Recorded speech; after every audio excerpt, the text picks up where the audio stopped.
This document reveals evidence that as early as the 1950s, the Vatican was aware of Marcial Maciel's psychiatric problems. An official of the Congregation for Religious wrote the following: "If Maciel presents himself to the sacred congregation, the undersigned will order him to receive medical help and to abandon all contact with his pupils until the sacred congregation orders him otherwise. If he does not show up in 2 days, it will be best to communicate to Maciel a peremptory order.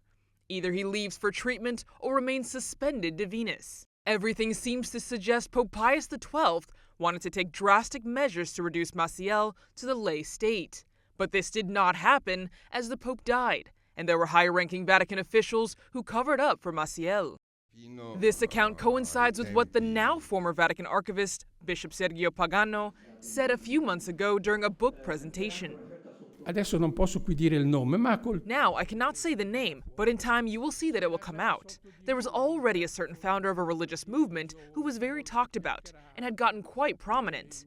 Then at one point, a nuncio in some South American country starts telling the Pope, "Look at this. This founder is gossiped about. We also talk about alcohol and drugs circulating around his friends."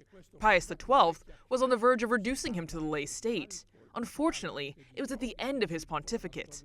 A cardinal waited for the Pope's death and flipped the switch. After the Pope's death, that founder was defended until today, when the scandal broke out years ago. The retired archivists and an Italian newspaper's accounts show there were people in the Vatican who covered up for the controversial founder for decades.